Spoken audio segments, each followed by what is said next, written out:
No one should have to feel the pain of someone dying by suicide. You never know what someone is going through.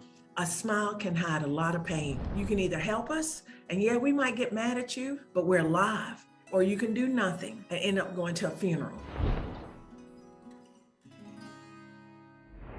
Hey everyone, I'm Brittany Jones Cooper and welcome to Unmuted. Today I'm chatting with Fonda Bryant, a mental health and suicide prevention advocate who's on a mission to save lives. You know, it's Minority Mental Health Awareness Month and you're an advocate for mental health awareness. So when did you first become aware of your mental health?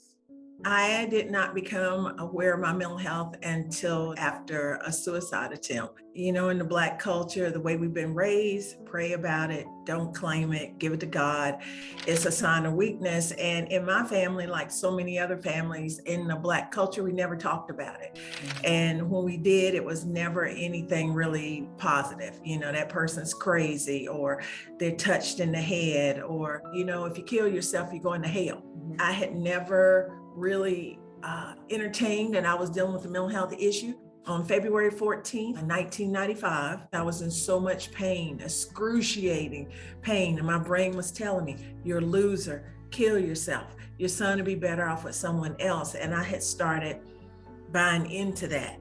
And that's why isolation is not your friend. I said I couldn't take it anymore. I had a plan. Before I was able to implement my plan, I reached out to my Aunt Kelly. Her nickname is Spanky. And when I called her, I told her, I said, you can have my shoes. And she asked me, she said, are you going to kill yourself? And I said, yes. And she went into action like a superhero. And I went to the door and there was this humongous CMPD police officer. And he said, I came to take you to a mental health facility. If she hadn't done that, I wouldn't be here. She helped me take the blinders off and be able to see mental wellness. And that was the start of my journey. We hear all the statistics about mental health and suicide. In the US, a person dies by suicide every 11 minutes, according to the CDC. And I think all of us know somebody or know somebody who knows somebody, right, who has been in that place. And so many of us feel like we don't know what to say. Can you tell us about the suicide prevention tool that you teach? Suicide is everybody's business, and anyone can prevent the tragedy of suicide.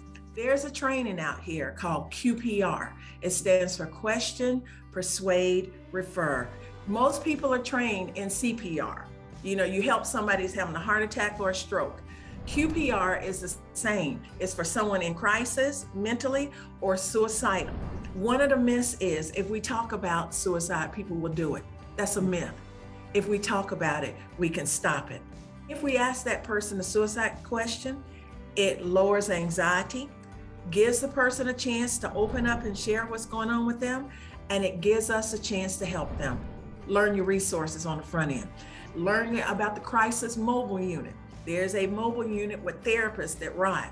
Learn your resources. Type in mental health resources in my area, so when you get ready to help someone, you don't panic like, oh my God, what am I gonna do?